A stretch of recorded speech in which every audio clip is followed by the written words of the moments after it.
Thank you. It's appreciated.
Good evening, everyone. I could not be more delighted to host this, the third in our series of BHTA webinars to discuss issues that are intended to sensitize Barbadians on the sector and its importance to our economy and our society. These webinars are also intended to address topics that we know represent a dichotomy for all of us. Up for discussion today is Barbados' tourism development model. Are we on the right path? It's a topic that evokes strong emotions in me, both as a native of this island and as a practitioner in this industry. However, I'll try to remember my role and to keep my passions at bay, as we have an exciting and expert panel who are more than adequately equipped to lend perspective on this important topic. The reality is that Barbados has invested heavily in tourism as its primary contributor to the economy. As we emerge from this COVID pandemic, the BHTA has been working hard and touting some well-worn statistics in relation to the tourism contribution. It directly accounts for over 14% of employment. Its contribution, both directly and indirectly to GDP, is 40% plus. And in an island that imports over 90% of its food, over 80% of the foreign exchange to buy that food is earned from tourism. Despite all of the good it does, however, tourism has recently come in for severe negative backlash from Barbadians, who seem to be conflicted as to whether the positives outweigh the negatives when it comes to our bread and butter business. Dr. Farley Brathwaite, who's a former UE lecturer and sociologist, gave an interesting perspective on tourism that may help to explain why this continuous love-hate relationship persists. He said, in evaluating the social implications of tourism, it can best be described as representing an achievement crisis. An achievement crisis exists when the implementation of a plan or policy results in some definite benefit or achievements, but which, in making these achievements, brings with it a number of problems or crises as well. In recent years, tourism development has relied on foreign direct investment and large projects, some of which we know have not yet seen fruition. There continues to be significant development along our coastlines and perceived marginalization of ordinary Barbadians.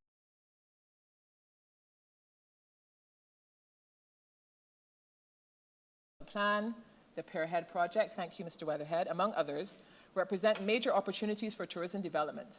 But the question is, for whom? Are these projects and plans sustainable? Do they really focus on the 4 pillars of tourism development? Do they create the best model for the future of our tourism industry? Will they set us on a path to inclusive growth in the island over the next 50 years? These are but a few of the questions I have for our panel today, and many more from other persons in the industry as we go along. So let's get going on this topic today, our discussion, Barbados' tourism development model. Are we on the right path? And I'm really pleased to introduce our panel. I'll start with introductions of everyone, and then I'll give you a bio of each person. Our first panelist is Dr. Kerry Hall, and she is a double graduate of the University of the West Indies in Barbados with a Bachelor of Science in Management and a PhD in Tourism History. She also holds a Master's in Hotel and Food Service Management from the Florida International University School of Hospitality Management. Her professional experience spans both public and private sectors across the Caribbean. Some of her posts include Chief Tourism Development Officer in the Ministry of Tourism and International Transport. She was a trade consultant for tourism and entertainment services at the Barbados Private Sector Trade Team and Director of People Development and Training at the prestigious 5 Diamond Sandy Lane Hotel. She also worked in the capacity of an independent consultant working on local and regional tourism projects and has given presentations on tourism-related topics across the Caribbean from St. Lucia and St. Kitts to as far afield as Mexico and Nigeria. Most recently, she served as the Chief Executive Officer of the Barbados Tourism Product Authority and subsequently as Director of Tourism Development in the Ministry of Tourism and International Transport. And there she advised the Minister on sectoral concerns. Kerry is once again an independent consultant undertaking various tourism projects and has recently started a really exciting and excellent online social media educational and communication platform called Tourism Overhaul, where she's taking tourism to the people. One of her most notable projects was crafting the white paper on development of tourism in Barbados from 2012 to 2022 for the Barbados government.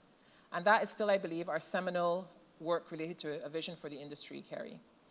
Her passion continues to be assisting in the development of sustainable and responsible tourism industry that exceeds the expectations of our guests, while simultaneously making a positive difference to the lives of the Barbadian people by ensuring that the sector realizes its true potential for being a catalyst for social, environmental, and economic transformation that benefits us all. So, Kerry, and I'm going to call you Kerry. Of course. I'm going to ask you, please, to give your thoughts. We have here with us also Mr. Stuart Lane, Mr. Bernie Weatherhead, and Dr. Shirma Roberts, but we're going to start off with Kerry Hall, sorry. Dr. Hall? Kerry, I'm telling you. I'm nervous here right now. I really am. I want to thank you so much, Renee, for inviting me to be a part of this esteemed panel and to talk about this very timely and pertinent topic as we seek to restart our tourism industry. Now, as I told you, I prepared across the board for several different areas, and I just want to pick up on something you said there just now. And I'm very happy about this because the basis of what we are doing here today is talking about sustainability, really at its very core, and sustainable tourism, and how do we develop a sustainable tourism model for the Barbados tourism industry, because I don't think the model we have right now is sustainable, and we need to go in that direction because the world is going in that direction. The consumer has also pivoted, and we also need to be able to go in that direction too. Now, if there's one thing that we cannot dispute is the importance of tourism to the overall development of Barbados. But I do believe that development in certain cases has come at a price for the country. I'm just feeding in on what you would have just said there just now, and I tend to always say or refer to the fact that tourism is the goose that lays the golden egg, because it brings a lot of benefits to any destination. But it also has the capacity to foul its own nest if not properly planned, managed, developed, or controlled. And in order for us to ensure that the industry remains a force for good, not a destructive force, we have to ensure we manage and plan the industry a lot better than I think we have in the last several decades. As a tourism model, I believe Barbados has done extremely well. Barbados was in the business of tourism and hospitality before the word tourism was created in 1811. And we have done, I consider Barbados to be almost the grand dame of tourism, an iconic destination, a highly powerful brand, a very popular and sought after brand. But I believe in many ways we can do better, and there's room for improvement right now. And that's why conversations such as this are very, very critical. With respect to where we go from here with tourism, I believe that this is the time for fresh thinking, critical thinking, innovative thinking in order for us to get to the next level. Now, I would love to go into the whole issue of the unsustainable model and what we need to do to get to the next level. But what I'll just do, I'll just pivot here and talk about the general model of tourism. I hope I get an opportunity to do that a little later. I'll leave that for Stuart. The Barbados tourism model over the years, and I have always looked at the model, and what I'm going to say now is a little bit controversial, but I look at a model as something that needs an injection, a shot in the arm right now, especially if we are seeking to outperform our competitors as tourism restarts globally. I've always kind of explained it as a bit of a circa 1960s model, 1950s, 60s, hotel-driven, tour operator-driven, Sea and Sun-driven model that really does not have, within the 21st century context, is not as relevant as it should be. We're operating in a world now where experiences are driving the industry. The industry is more consumer-driven, thanks to the disruptive technology and the mobile technology. Everybody has a phone, so people tend to take ownership of their travel experiences. And with respect to Sea and Sun, even though I deem Sea and Sun to be inestimable with respect to our tourism industry, and that is why we have to do things more sustainably, because right now our natural environment is under threat. We need to diversify as well. We've run this industry for many years. I think in many ways we've become, as I said, comfortable and almost complacent. We've run this industry as a seasonal model, 6 months out of the year. And that's what you get when you run a Sea and Sun model. Because when you develop a Sea and Sun model, you tell the world, come here. Here is where you come when it's cold up north and warm down south. And you kind of pigeonhole yourself into 6 months out of the year. I believe we have reached a point in Barbados where we should be developing a year-round. I know we have tried to do that for many years, where we've tried to bolster the trough periods for a very, very long time. But somehow, other than crop over in summer, the other periods, the October, November, and probably the March, April, we have kind of failed to develop a year-round tourism industry. I believe that diversification, proper diversification of the tourism industry, when we start to create those sectoral linkages with the other sectors, maybe cultural heritage, culinary tourism, community tourism, et cetera. When we develop those types of activities and businesses that would enhance the tourism product on the ground, provide year-round employment, increase the tourism revenues and tourism receipts and taxes, and pretty much just create an opportunity for a wider cross-section of Barbadians to benefit from the tourism industry. Now, that is something that I feel very passionate about, and I feel if we could come up with a proper policy framework and structure for this industry, we will be able to drive this industry to the next level on a much broader base than what we're doing right now. And I do believe that our product does need a shot in the arm, and this is one of the best ways to do it, a comprehensive diversification and differentiation strategy. Another area, and I'm gonna, please stop me when you're ready. I'm gonna try to run through, and then I hope that we could talk about stuff later. There's another area to me, a model that we have developed in Barbados with respect to our tourism industry. And that is by measuring the success of the industry by arrival percentages, profit margins, as opposed to yield and the social and environmental impact that this industry, that tourism has on the industry. And we have not focused on visitor spend. A large part of what we've done was airlift, numbers, percentages up by 10%, 5%, but when you look at the yield is not where it should be. So for example, 2019 was the highest number of arrivals that we had, right? It was a flagship year. 713,000 approximately long stay and 686 cruise passengers. But when you look at the tourism receipts, it was less than they were in 2008. To me, that is a red flag. So that is a level of curation, and we're looking at this, a critical analysis of this industry, that what may look successful on the surface, when you peel down a few layers, you realize we have a problem here, this is a red flag, we now have to do something about it. Because if you're telling me that we've had approximately 1.4 million travelers here, cruise and long stay, and we have made less money than we made 13 years ago, that is a problem. What is going wrong? Is it mass tourism? Are people not spending? Are they not spending because we are not delivering on the expectations? And then we need to rectify the situation. And by now, we should have doubled the tourism economy. And by diversifying the industry in the way it should, where we get that tourist dollar spread out across this country, and there's a fair and equitable distribution of tourism funds and that tourism dollar that you just spoke about, we should be doubling the tourism economy by now, in my estimation. But we just need to put certain things in place to make sure it happens. And diversification, which would then create a year-round industry from 6 months to 12 months, hopefully should do that. Now, I know I've talked enough, but I just want to say one more thing. Another thing in terms of a model that I'm also, and it's not that I'm criticizing, because as I said, Barbados is a phenomenal destination. I think we're light years ahead of many of our competitors, but I'm just highlighting some areas that we need to look at that could assist us in taking us to the next level.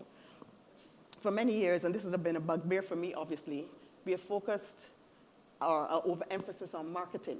Marketing. We spent hundreds of millions of dollars on marketing. And we have not had the same emphasis on product development. So what has happened as a result is what we're marketing, a substandard product. By doing that, we have reached a point, and I went to students yesterday, had a presentation, and they used the good old Butler's tourism area life model, and which shows that we're at the point of stagnation. And when you get to stagnation, you either decline, and that's the end of you, or you hit the reset button and you rejuvenate. When we spent all of those hundreds of millions of dollars on marketing, a lot of that money probably could have been better spent on product development, right? To enhance the product on the ground, to create that effective pull strategy, where you create that demand on the ground and people come because everything on the ground is at a heightened level in terms of an enhanced experience. By not focusing on product, and then you find that our product then became tired, mature. Our standards, may they be operational standards or even service standards, spotty. Signage, our roads need work. The country is bushy. It needs a facelift.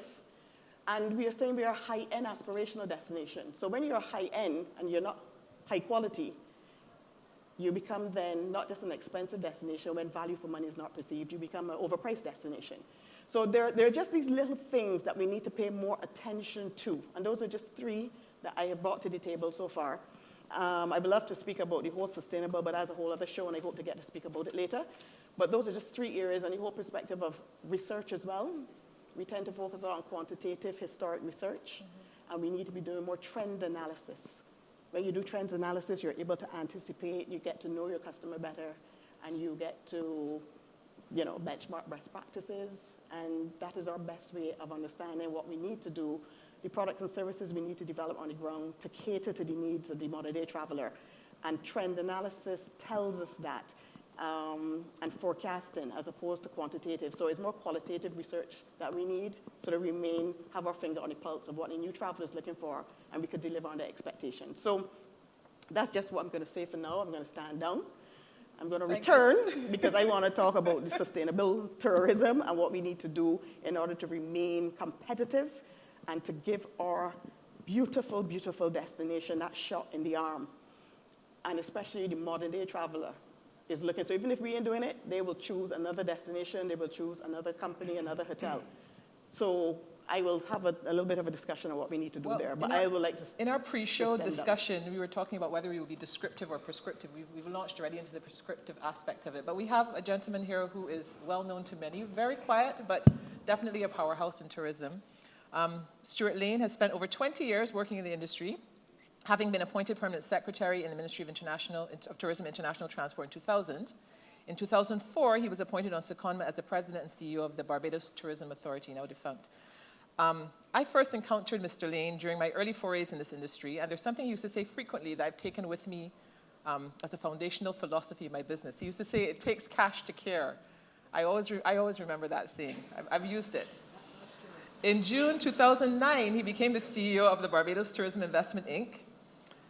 In the Ministry of Tourism, Mr. Lane, Stuart, played a critical role in the preparation of the Tourism Development Act 2002 to 2007, which is still in use today. At the BTA, he oversaw the growth in tourism arrivals, with earnings increasing from 815 million to 1.2 billion over the 5-year period 2004 to 2008. And also at the BTA, Mr. Lane is currently working on over 1 billion in hotel and other tourism development projects, including Sam Loy's Castle, which is funded by the Exim Bank of China. Stuart is a chartered professional accountant and also holds a master's degree in public administration from Harvard University and a certificate in policy and management also from Harvard. So I'm really interested in hearing your contribution to this discussion and to this topic. Thank you, Madam Chair. And I probably just want to start by saying that I do agree with Dr. Hall, Kerry, that we've done really well over the last 50 years. However, we can do a lot better, and we shall do a lot better. And to address some of those concerns, and they're genuine concerns, how do we get greater involvement of Barbadians in the industry? Well, let me start with TDA, Tourism Development Act, Section 23. Speaks to employee share ownership schemes. And we've done a lot of research, and the only player that we saw really taking advantage of that was Ammon Resorts Limited, which was traded on the Barbados Stock Exchange, and because they were issuing shares to employees. And it is something that we need to revisit. It's not that the legislation is not there. It's not that the incentive regime is not there. If you're training your employees, you get 150% write-off of your expenses. And if you have an employee share ownership scheme, you can add an additional 50% write-off. So there is a powerful incentive to broaden that ownership. What we have found from our research is that if an employee has shares, that employee feels empowered, and actually it is really good for the business, because that, as an owner, that employee now defends the business as well. You may only have a few shares, but you feel that you're entitled to be there, or that you can make a contribution.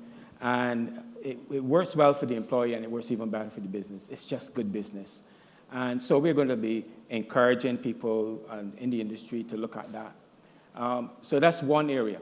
The other area I want to address in terms of staying focused on the problem at hand, or the perceived problem, is our structure of the industry itself.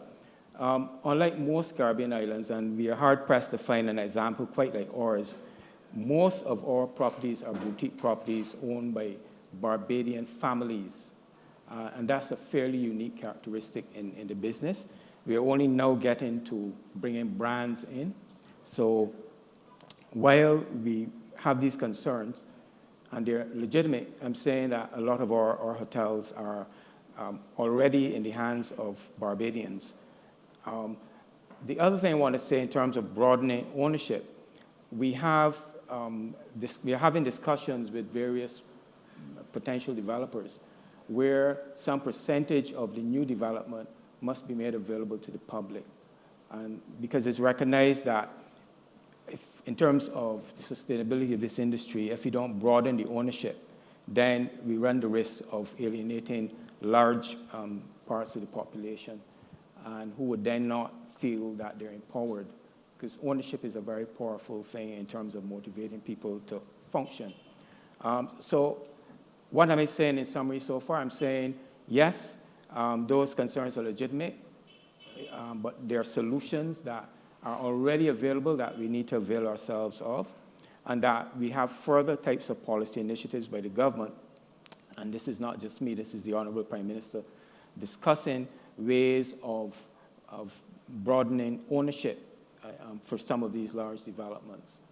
Now, it's not a one-size-fits-all, so it's not a situation where, we can say, well, this is going to be the policy and it must be implemented across all new developments. That's not going to happen. I want to also address sustainable development from another angle that Dr. Hall raised, and it was, or is, why is it that our tourism seemingly has been over the years season-based? So you have your tourism season, which makes absolutely no sense to me. 4 months of the year to feed you for 12 months of the year, that's not good arithmetic. And when we did our research on this, we found that it is a function of design, right? What happens in the summer? Families travel, MICE market, meetings, incentives, conferences, and events. So if you don't have a capability of hosting events or meetings, or you can't really accommodate incentive groups, or you can't really accommodate families, then you're out of the business. You're not going to have summer business. Now, how have we addressed this? As I said earlier, I hate just describing a problem and not solving it. It's just a waste of time. So in relation to Sam Lords, we have 450 rooms approximately. The rooms have connecting doors. Why? You don't put your babies in a room that you can't access from your room, where you have to go outside of your room to get your children. No self-respecting parent is going to do that. So if you don't have a connecting door to connect two rooms, you can't really seriously enter the families market. Something as simple as that we have missed in a lot of product, and I know of what I speak. So that's part of it. What else are we doing? 20,000 square feet in Conference Center, right? The MICE market is already a buzz for Sam Lords because it is a lot of meeting space. So we are purpose building Sam Lords to sell it in the summer, and maybe we'll get some into business, but we're not too worried about that. So the psychology has been turned on its head to sell in the summer and then see if you get some into business, which comes naturally because of climatic conditions elsewhere in the world. So that's one level. The other level is proof of concept. Excuse me. What is that? It is backward and forward linkages that I've been working on for years. That Wyndham is coming into this island as they've been here before. They're coming very soon again. And we are actually speaking to farmers. We are speaking to educational institutions. And we are absolutely going to be buying from the community. Once the standards can be met, we'll help you meet the standards. Why? Because we want to have as deep an integration of this industry as possible to address the concerns of leakage. Because it makes no sense talking about 70% of your foreign currency being earned from tourism and 50% going back out to buy imports. So if we can fix that backward and forward linkages issue, which Sam Lords will be proof of concept, we're designing it for that purpose, then I think we can create a model that can be used elsewhere. Next level, Sustainability, again, I'm not leaving the topic. We are actually working with parties to have a solar farm that will generate, we can't reach zero, but in terms of footprint, but we're generating quite a bit of our energy from a solar farm. So I can summarize in this way. We are taking a new plant, addressing the old issues in practical ways. One, in terms of exploiting the families market and the MICE market, meetings and conferences and events, meetings, incentives, conferences and events, by purpose building the facility. It's always in the embryo. You never get out what you don't put in.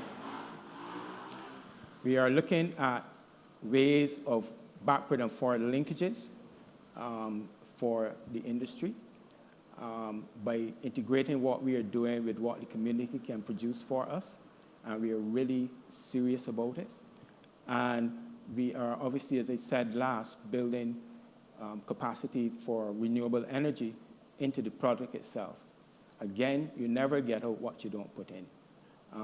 There are other levels far more revolutionary that I wouldn't want to address here today, but I hope I can bring some really nice surprises, pleasant surprises in the very near future, but that's really above my pay grade at this time. But I'm excited at the possibility of what is being discussed at this point. Really exciting stuff. But what is it all about? It is about empowering people. What is it all about? It's about sustainable development. What is it all about? It is about moving Barbados and its thinking from being a net importing nation to a net exporting nation. Yes, we have already done all the calculations. We know exactly the year, the day, and the hour it could happen if we do certain things. You see, that's the vision. Vision requires strategy. Strategy requires goals. Goals demand objectives. And objectives, we determine that we need work plans. Once we have the budget for it, we can do it. If we believe it, we can achieve it. And that's not an old slogan that I got somewhere and plan to rehash. I believe everything I'm saying, and with God's help, I plan to do everything I've said to you. That's my commitment to Barbados. Thank you, Stuart. I'm energized. Oh, thank you. And I want to say that is actually a nice segue into our next panelist, because you talked at the beginning about implementation or execution deficit disorder. Oh, yes. Very This much. gentleman does not suffer from that. No, he doesn't. He does not. Yeah. So I'm very excited to introduce I think you need introduction, Bernie. But Bernie Weatherhead, JP, is the chairman of the Sun Group. He began his distinguished career in tourism and business in 1970 as a project manager of Sandwich Hotel. And then he went on to become the hotel's GM. And after 15 years of managing the property, he purchased it in 1985. His passion for business has led him to purchase multiple tourism pursuits over his 38 years in the industry, starting his diverse portfolio with the opening of Drive-O-Matic in 1976, which is a car rental company that's still part of the group. I think you said they have 500 cars on the roads in Barbados.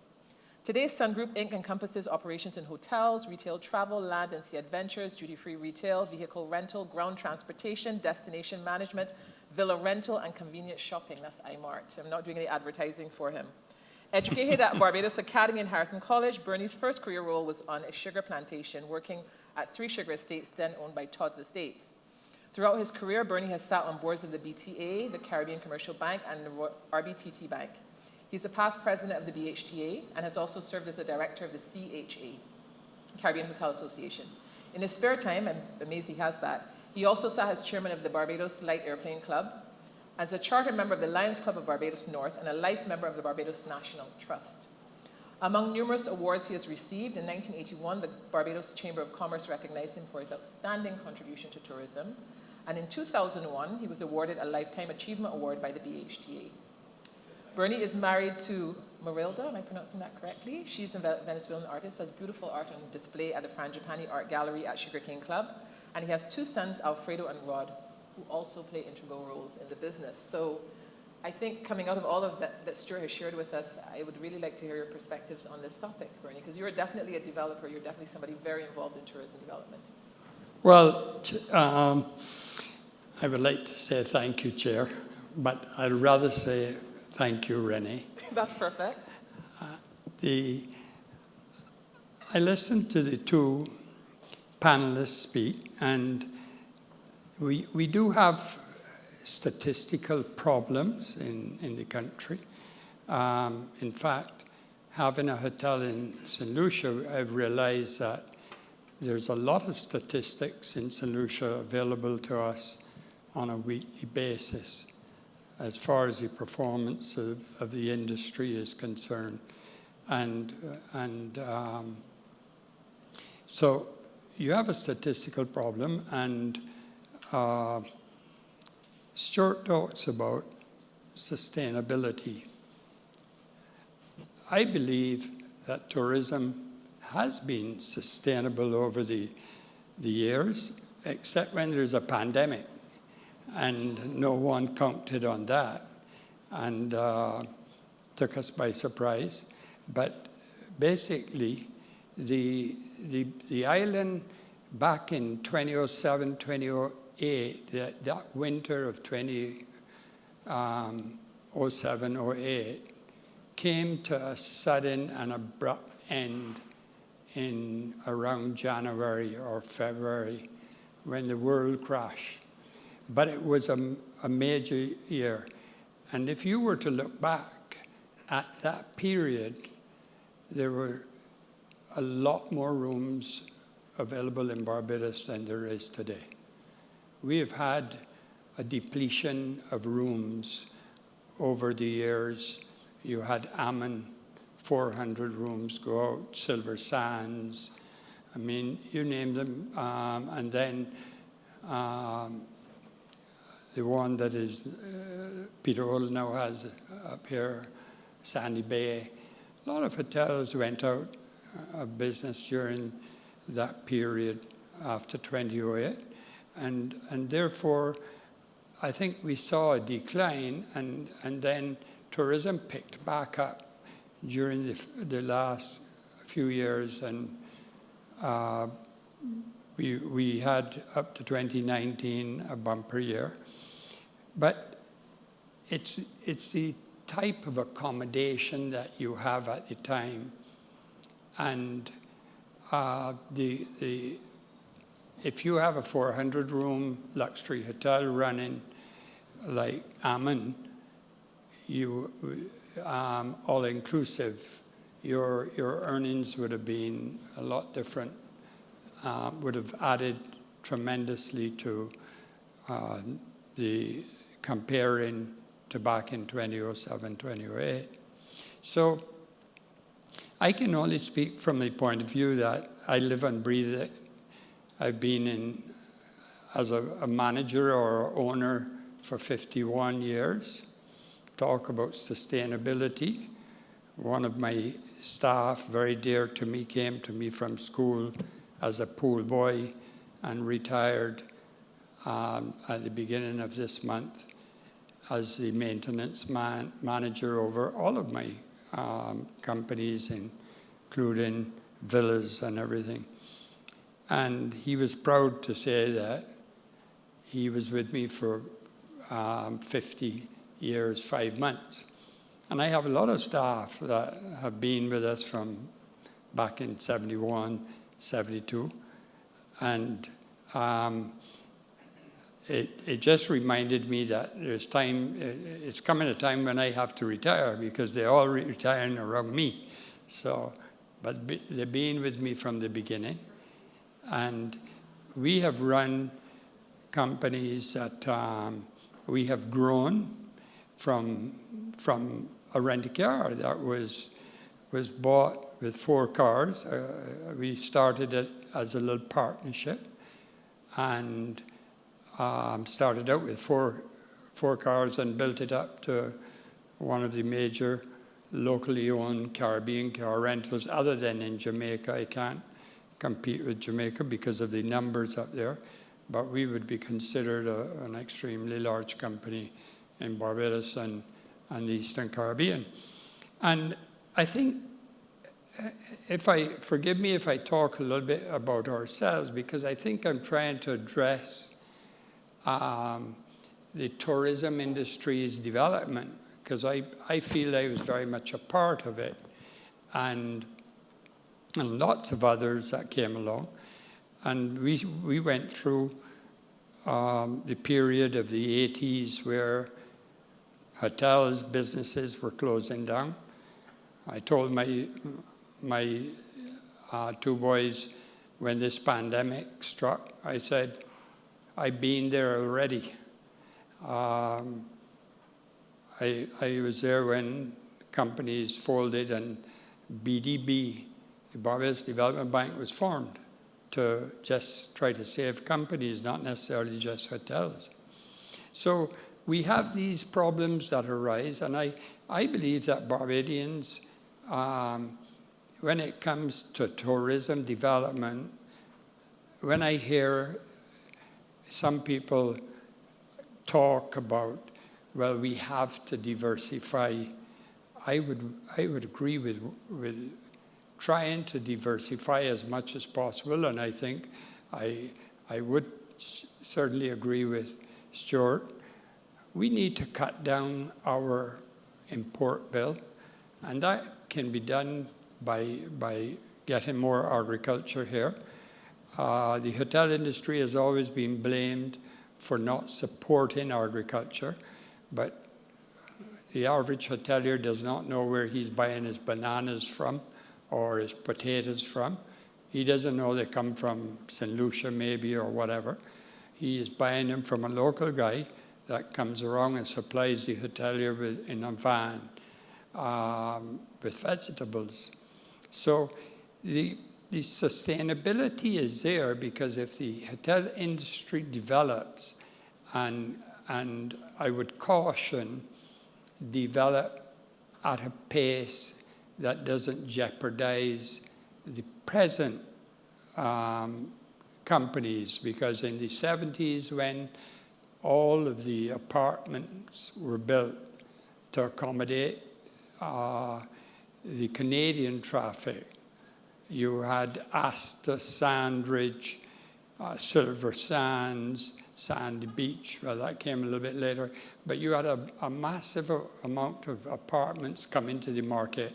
And what it did, it lowered our rates tremendously because the traffic did not step up to the plate at that stage. You couldn't just tell the airlines or the tour operators, okay, start flying bigger planes and all that. So we went through some tough days in the 80s trying to hold business at rates that operators were demanding.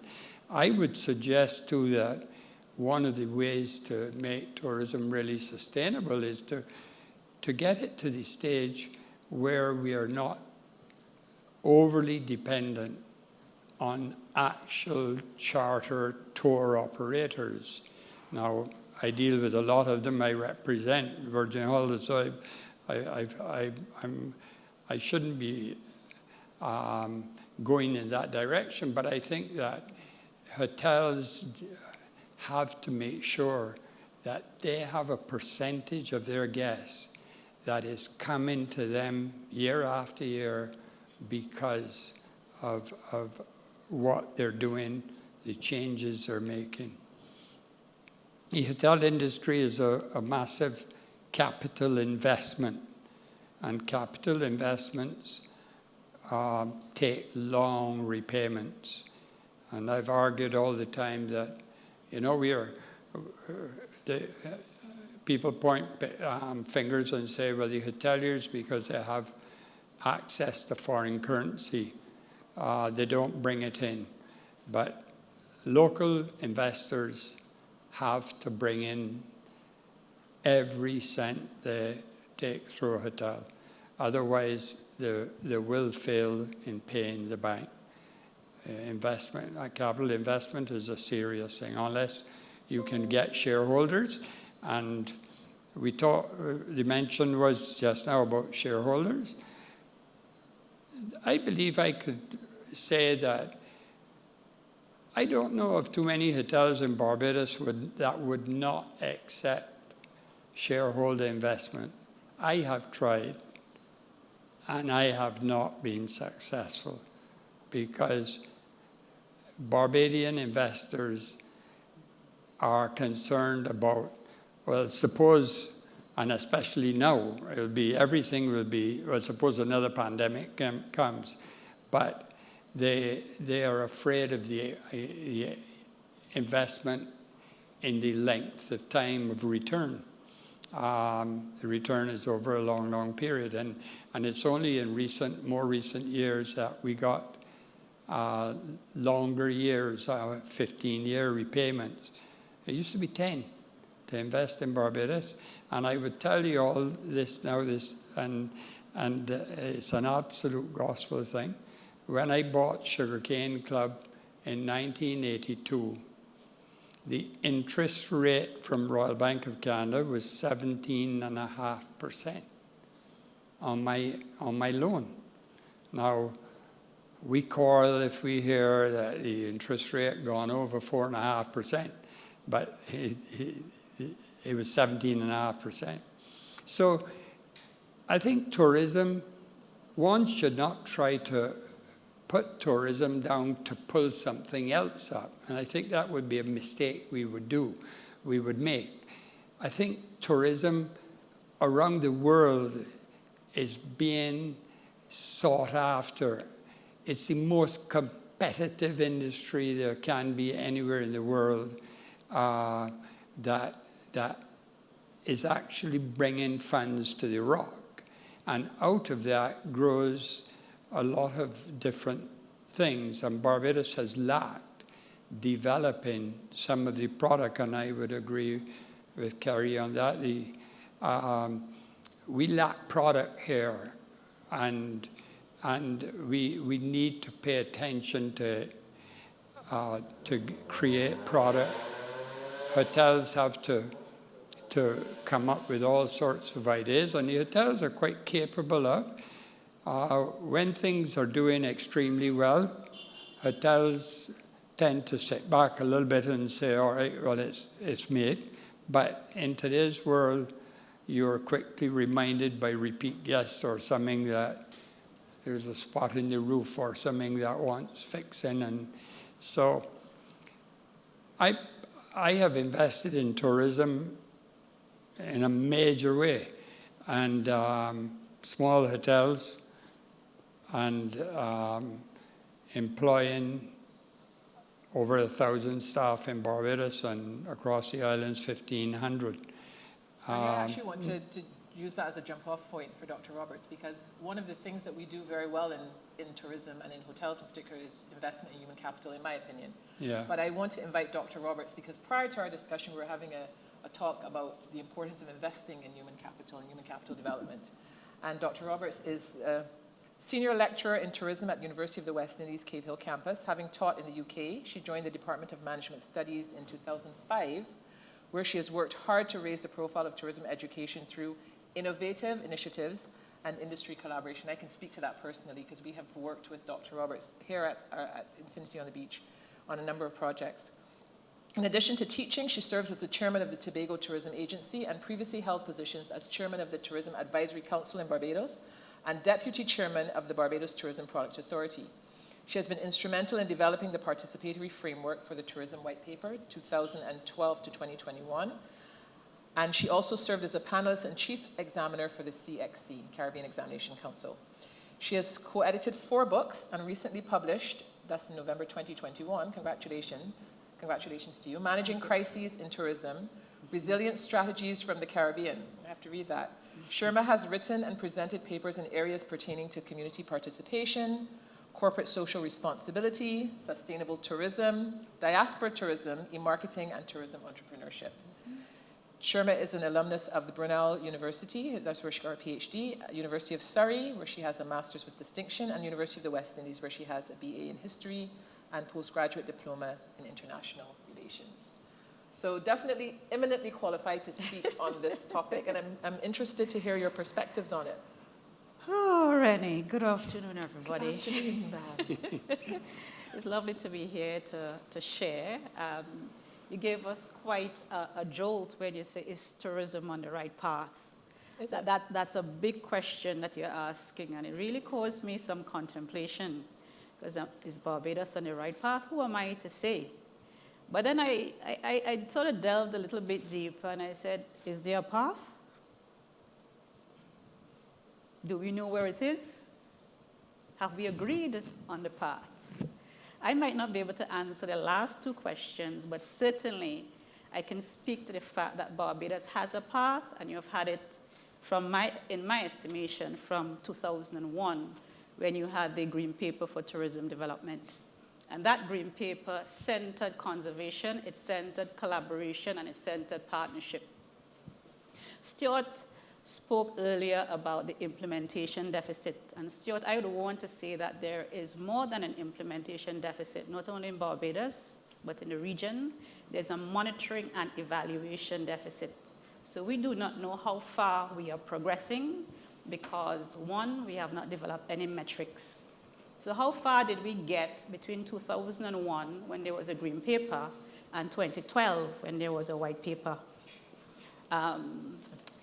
Dr. Hall wrote the white paper, and the white paper provided some significant detail. First of all, it centered sustainability, it centered inclusiveness, and it centered partnership. That was the main germ of it. But coming out of that, there were some areas around tourism development that she spoke to: awareness, education, access, diversification, product development, and so on. How well did we do between 2012 to now to know if we have made any progress? So there is a path. Another part that has been provided by Barbados is the master plan. It is about to expire. It is about to go the way of all flesh in 2024. And what that master plan essentially did was to give businesses the impetus to say, how do we translate sustainability into competitiveness? What are some of the actionable things we need to do? And the master plan was very clear. It said, here are some high-value niches that Barbados should pursue: domestic tourism, MICE, wellness, sport, etc. How are we doing along those metrics in terms of actualizing the Barbados master plan? And there's another regional document that Barbados has spoken into, which is the CTO Regional Tourism Framework. It pivots on 6 pillars: management, transportation, marketing policy, etc. If we have been part of that conversation in terms of developing that document, we need to again go back and say, how well are we doing against what we have agreed to? And finally, there is, and I'm sure there are other documents, the World Economic Forum have developed a travel and tourism competitiveness index. That index provides indicators for competitiveness. It is, in my opinion, a phenomenal document. In terms of leading a DMO, leading a destination management organization, you should be looking at how are we doing against these competitiveness indices. In 2015, Barbados was far ahead. Barbados was second in the world out of 138 countries for affinity for travel and tourism. What does that mean? The Barbadian people were hospitable. They understood the industry. They felt engaged. They felt included. In 2017, they seem to have discarded that metric. But in terms of other matrices, what I've seen is that Barbados has significantly improved in some areas of competitiveness and significantly regressed in some areas of competitiveness. And those are some of the things we need to think about as we ask the question, are we on the right path? Because in the future, the consumer is not going to wait for us to be on the right path. We are going to see in the wake of this pandemic something that I have decided to call travel hedonism. People would just want to get out of their geography and travel. Are we ready for that consumer and what that consumer might be looking for in terms of tastes and preferences, the need to reconnect with kin and kind? So there's a whole diaspora market that we are overlooking because we think that the diaspora doesn't stay in hotels. But the diaspora comes in 2 generations. It comes in first and second.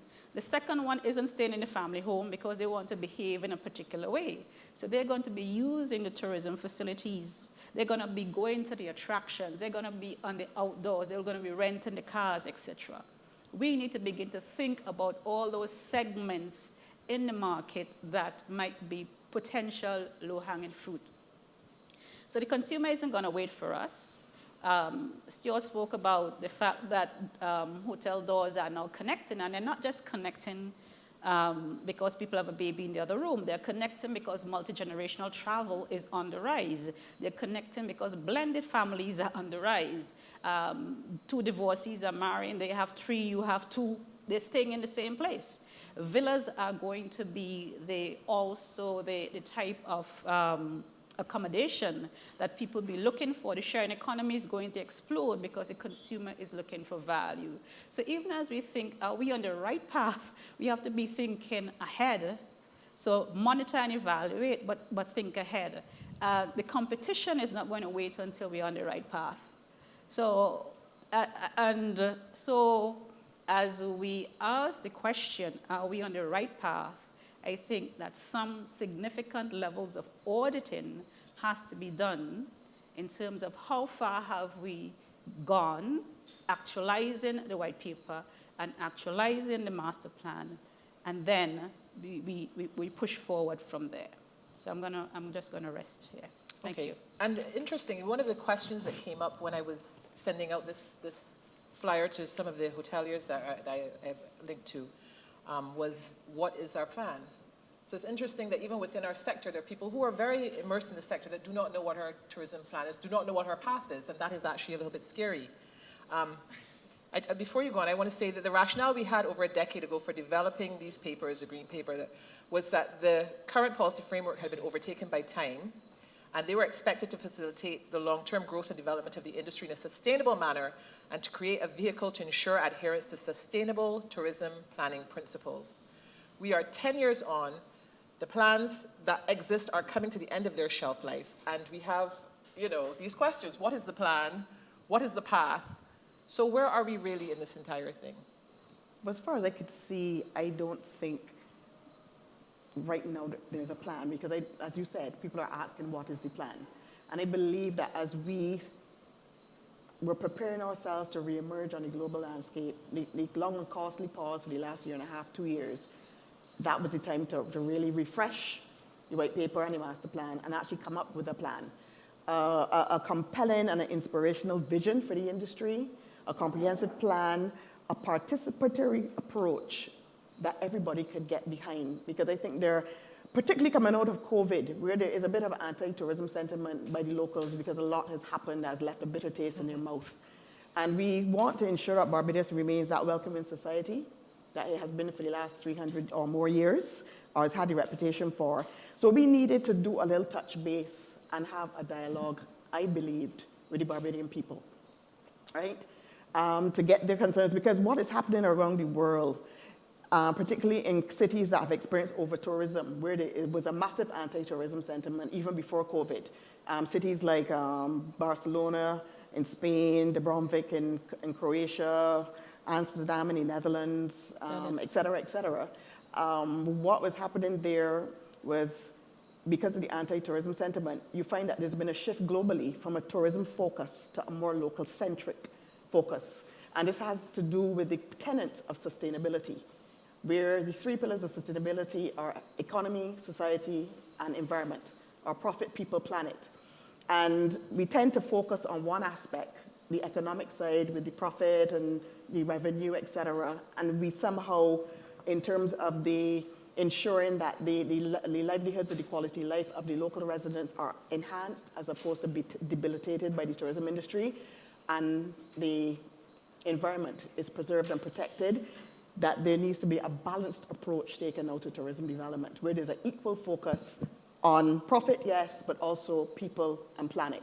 So there's a shift now to a more local-centric as opposed to a travel-focused approach, where in these cities, people have taken their streets back because of the congestion and the littering and the crowds and everything, that they felt that tourism was having tourism was beginning to, the adverse effects were beginning to outweigh the benefits of tourism. And people got laws changed and new legislation, like in Key West in Florida. people said these big mega ships with 6,000 and 7,000 people, nobody asked us if we wanted them here. And this is changing the whole face of our little town. Is, you know, biodiversity is changing, the quality of life and the cost of living has gone up. And they did a petition, and they passed a law where no ships with more than like 3,000 people, only small ships, sustainable ships, et cetera, could come to Key West. And it shows the power of the people, and that's what's happening when we're realizing we cannot allow the tourism tail to wag the tourism dog, and we need to put some controls around this omnipotent force that we call tourism and extract the good and make sure that the destructive tourism is a force for good and not a destructive force. And as I said, the lay the golden egg, but it also has the capacity to follow its own nest if we don't manage and control it. So you find that that is what is happening, and local residents are having more of a say. And we have a plan that also includes clear objectives, environmental, social, and economic, to make sure we cover all the bases, and to always ensure that we evaluate the role that we want tourism to play for Barbados and the Barbadian people. We have left the Barbadian people out of this discussion for so long that I don't think we know probably how to approach them to have said discussion. But I strongly advise that we do that before we, because they are the heartbeat and the backbone of the Barbadian tourism industry or the Barbadian tourism experience. And we need them, and we need them to be an integral part. And the only way we could do that is involve them in the process, and that is one of the tenets of sustainability as well. So this sustainable thing, we have to move in this direction to develop an industry that benefits all. Because right now there are a lot of people who feel marginalized, who feel that there's not a fair and equitable distribution of tourism revenue, and there are pockets of real acidity and upheaval in this country that we need to deal with. You know, we only bring about change when people feel heard and understood. And I feel we need all hands on deck as we re-emerge onto the global tourism scene. And involving our people is one of the most effective things we could do right now. Well, I want to speak to that a little bit, because the BHTA is undertaking a study coming up to kind of test Barbadian sentiment and have a better understanding of Barbadian sentiment towards the industry. And you all talked about metrics, and the reality is that we don't measure a lot in Barbados. A lot of what we do is based on anecdote and we feel and they said, and you get trapped in a social media algorithm where the real armchair warriors are the ones guiding the discussion. So we do need to measure more. I have a hotelier who's coming off of what you said, says that we need to demonstrate environmental responsibility, which goes beyond supply of water and waste disposal, beach access and footfall, marine pollution from sheer numbers of people, which will result from the current direction we are going in. He has a great concern. He says, and this is particularly directed to you, it seems, Mr. Lane, he says, are high-rise, high-density hotels the right development model for Barbados? What as a tourism destination do we want to look like 30 years from now? This is very specific. Why is there a 7-story property being built right in the middle of Holetown, thereby bastardizing our Platinum Coast? So I don't know if you want to comment, or any of the other persons want to comment on that hotelier's particular concerns.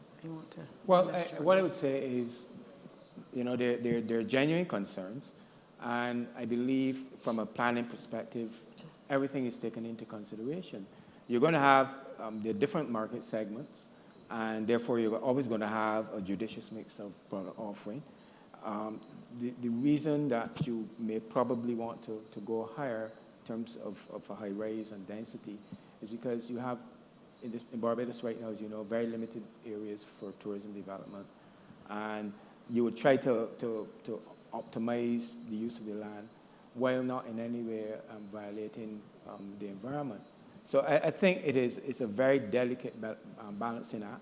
And when properties are going to be built, as you know, there are incredible amount of environmental impact studies that have to be done in Barbados under our laws that would then allow the town planning department to make a sensible decision if there is need for mitigation, how to deal with it. And usually there are public hearings, so where there are concerns, you go into those public hearings, you share those concerns, and I know that they're taken into account.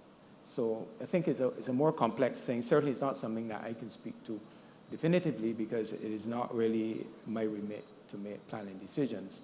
But I do know that it is a very involved process. I do know that we are hard-pressed to find additional land in Barbados. We are not making any more. I've been in Dubai, and I know what you have to do when you need additional land. You have to build islands, and we are not in that business quite yet. So I think it's a very important point. It's an ongoing discussion, and something that all the sensitivities in terms of concerns of residents must be taken into account while trying to get the best use of the land space we have available. I think in the end, we're going to have to make some decisions. In those instances where we believe we have to go high-rise, then what's the mitigating factors? You know, we have perhaps the requirements. I'm going to give you a very important one. We have the requirements, of course, for proper waste disposal. But under the new Town Planning Act, there's also the requirement for planning gains. So a developer who gets to develop in an area where there are high sensitivities must then take part of that development under the law and give back to the society in which, or the location in which the property is situated. And those are things that are negotiated. So you would have to perhaps, say for example, it was impacting on children in the neighborhood, the government could ask, look, we need to have a play park here, we need to have X or Y done. And those discussions, I can assure you, are ongoing. Provision has been made, or is in the current town planning law, and definitely it is in a very big way in the new act, which I'm told is yet to be proclaimed. But these are ongoing discussions that I'm very well aware of in terms of what is called planning gains, where you have to make sure that you do not disrupt the orderly movement of the society itself. So I don't know if I fully answered the concern, but certainly it is a genuine one, and every effort is being made to address it in a meaningful way. Bernie, I want to ask you a question, because as someone who, I still can't get past 28 businesses, but that you seem to have managed to have built and run reasonably sustainably. And you talked about 2,500, I believe, persons employed across the region. What are your thoughts in terms of this model of development, and where do you think really that we need to go with it? Well, I think that when it comes to high-rise hotels, like the one we were speaking about, you know, it's going to upset a few people. And the few that gets upset about it are going to be heard the loudest. But the number of staff that will be working in that property and gaining and selling to that property and renting cars to that property and driving taxis from that property are going to totally outnumber the voices that have a problem. The problem is that you're changing the island's look. One has to ask, is this a bad thing? All over the world. I mean, the Arabs have so much land, yet they go and build the largest high-rises in Dubai. So Barbados is short, as Stuart says, of property, and the obvious thing is to go up. What I would encourage the government is that they don't go up and up and up. And in a little island flying in, you see these monsters. So I think there's more gain to that model of tourism than there is negativity. Okay, so Kerry, I'm interested, because one of the things you called for in the tourism white paper was a carrying capacity study. Correct. Was that ever done? I don't, when I did my research, I'm at the white paper and I did some other research for today. And because we have developed Barbados on a Sand, Sea and Sun model, obviously a lot of, or the majority of the tourism development is on the coastline of Barbados. Particularly on the West Coast, in earnest, development began there in the 1950s. And so over the last 70-odd years along the West Coast, and it had begun on the South Coast even before then, because tourism began in Bridgetown, then it went to the South Coast, East Coast, which was the mecca of tourism, and then it shot over to the West Coast in 1940s or 50s. So what happened there is a lot of the development happened on the west and south coast. Because of that, a lot of, it had several negative impacts on the natural environment, particularly on the west coast. And this came in the form of like because obviously back then, if we're talking 1950s, I don't think there was such a thing as carrying capacity studies and all the different things that Stuart is talking about now. I think people just put up hotels. It's only now after the fact that we are seeing some of the flaws in the design or how the hotel would have encroached on the beach or whatever, and we are seeing the impacts of that overdevelopment on the west coast to the point where damage caused by the environmental degradation may be even irreversible. But we've had other things such as a glaring absence of carrying capacity studies, coastal and the pollution of coastal waters, the contamination from groundwater contamination, et cetera, beach erosion, the destruction of our coral reefs, the damage to marine flora and fauna. And one of the things that is of major concern is the pursuit of more and more numbers, and this is putting a strain on our scarce water and energy resources and our waste disposal systems. Now, I understand what Bernie said just now, but I am asking, in virtue of the respect of Barbados, what is the point? Where do we reach the point? More and more numbers, more and more hotels, but have we figured out what is our point of diminishing returns from an environmental perspective? I'm not sure of that. And are we not pursuing short-term gain for long-term pain when it comes to the environment?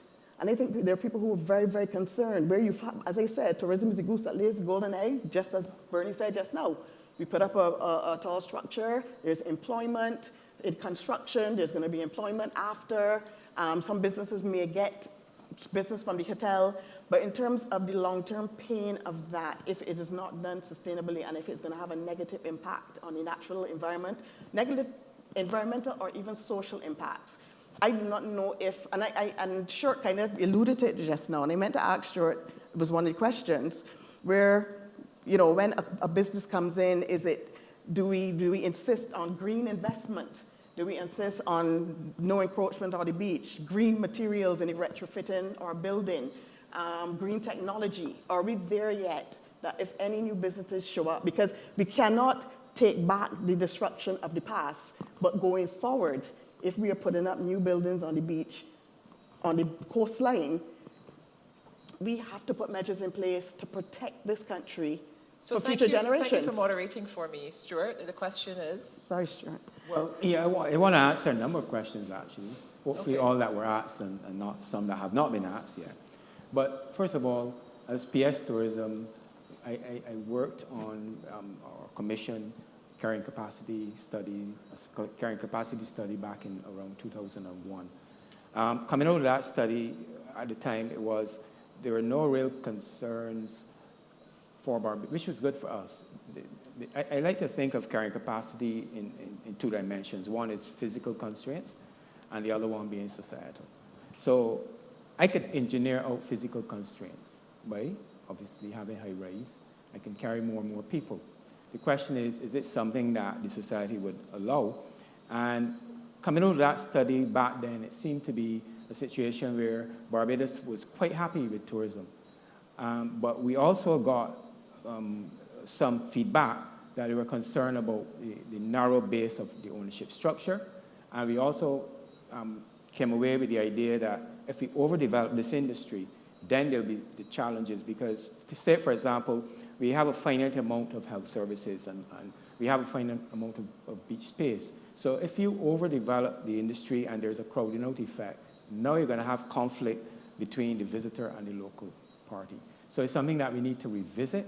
We need to look at it critically and carefully in the period that we're in. So I totally support revisiting it and looking at it, and with a view to sustainable development, but also in our interest of maintaining what we have. I mean, the law of diminishing returns, you know, we're kicking at some point in everything. So if we do the overfishing or the overdevelopment of tourism, it's going to hurt your ADRs as well. They'll fall, right? Because if I don't feel like there's some exclusivity to my holiday, a holiday is an experience, right? A vacation is an experience. And you want it to be pleasant so the person will do referrals and will come back again. If it's unpleasant because, I'm too close, I'm jostling for space on the beach, or, I feel as if I'm not wanted because visitors are not well treated by locals, then it's a kiss of death to the industry. So it's a very important issue. I believe, actually, we'll all leave here this evening with assignments, because in the words of Mahatma Gandhi, one of the problems I've had over the years attending these events, this is our cultural practice. It's an incredible experience for me, right? So it was a good speech, or it was a good forum, but were you saying anything? And even if you were the most brilliant speaker and you were saying something, what plan to do about it? Because I discovered to my horror, for many years I labored under a misconception that a report was a means to an end. To my horror, I discovered that the report was the end. Why do something about it and spoil a good report? It is so ridiculous that you would actually want to do something about it. Why? I think we're eternal students in So this phase. let me tell you what the assignment is. And Dr. Roberts is looking at me, and I'm so proud and happy that she is, because from this day forward, the University of West Indies will become part of our research arm to assist us moving forward. So thank you very much for the offer. It is willingly accepted. Let's move on. So I want to hear, going back to carrying capacity though, was there a number? There is no number. There's no magic number. There was never, so the 2001 study did not reveal a number. There's no number. There is no magic number. Carrying capacity is very mysterious in the So that's our first assignment. So let's not call it a carrying capacity then. then. That is a serious piece of research It was that needs to be not done. completed. No, there's... Because I remember going to Cuba and thinking to myself, my God, this is hell. I was on a catamaran. There were factories of catamarans going towards this island. We all, like students, packed into these Crazy. cabanas and had... It was awful. But there's a reason. I want to say that I do not want to see Barbados tourism. And I don't want to So see I'm either. saying, And you know what it more is? numbers at what Yeah, point? Dr. Hall Lord. said it well. No, I'm quoting you. Madam. Oh, You should be okay. happy with that. Again, I was a little nervous, but continue. It is when you're chasing numbers. Now, if you were Numbers chasing crunching. income, that would not be the discussion. I remember some years ago, the only thing the person did not do was commit me to, as they call it in Barbados, Jenkins on that day. But I said, listen, as the president and CEO of the BHTA, I wanted to actually reduce the number of people coming to Barbados so I could raise the actual ADR for The high-yield visitor. The high-yield visitor. There you go, As Stuart. I said in a speech, on that day, I would have prime ministers and a couple of people of royal descent calling to see if they can get on the island and said, Your Highness or whatever, Your Majesty, I'm very sorry, but I don't think so, but I will see what I can do for you, right? So that's when I think that I left the earth a little bit and people were a little concerned, but the idea was that we should look from now to think in terms of our earnings, which is really, again, it takes cash to care, not numbers, not heads, right? No, it's the only point that saves us from a calamity down the road. If we keep counting numbers and we're proud to report the numbers, and we're not looking at our earnings, then we have to get more and more numbers. That's more and more capacity we have to build to the point where nobody can breathe. In the law of diminishing return, then you first have marginal, then average, then total decline in output. Why? Because if you brought another 6 people in here, that's fine. If I put in 200 people inside of this area here, none of us can breathe. I can't even speak to you. So if we keep doing this and we don't actually look at what is important, and that is cash to care, then I don't know what will become of us because we're just racing and chasing numbers. And that's why I said what I said on that day, which was totally misunderstood. And it was to get people to think that rather than just chase numbers, let's see how we can get quality Versus quantity. It's called Right. quality versus quantity. And Sandy Lane is a good example. Sandy Lane, as a property, which would you rather? A hotel of 1,500 rooms with an ADR of $100, or a 100-room hotel with a 1,500 ADR? Which one? It's the same revenue. One is a small footprint with a big impact. The other one is a big footprint with an even bigger impact because you're not polluting the environment. So we have to think critically. And in many areas of Barbados, one of the issues that I've encountered over and over again, and that's why I so readily accepted Dr. Roberts' offer, and thank you again for it, is because there is a disconnect It takes cash to between... care. Right. No, you'll see how much we care. But the reason I'm so interested in this is because countries that really progress substantially have a complete linkage. There's a hand-in-hand movement between its educational institutions and its business activities. So research drives output and output drives research. Why that is important is because then people come out of the institutions employable and are able to get jobs immediately because they were expected. It's programmed, right? Yeah. If there's a disconnect, then you may have skill sets coming out that cannot be used because nobody asks for them. Ultimately, it's a marketing challenge. I see marketing everywhere, right? Marketing is simply understanding needs demographically and psychographically, and then fashioning product and services solutions to meet those needs. So everything ultimately becomes a marketing challenge. What are the needs we have as a society? How can we meet those needs? What research is required to advance us, to protect us, to help us from stumbling about, right? And I personally believe in making decisions from my gut after consuming a very, very heavy dose of research. So I believe if we could have evidence-based decision-making in this industry, we'll be better off. Data-driven issues. Dr. Roberts. Sorry, I don't You normally want to make speak. a point. No, I wanted to make a point around development. And I know they're speaking about numbers and quality and quantity, but to me, as we look to the future, development, climate change has to drive our development agenda.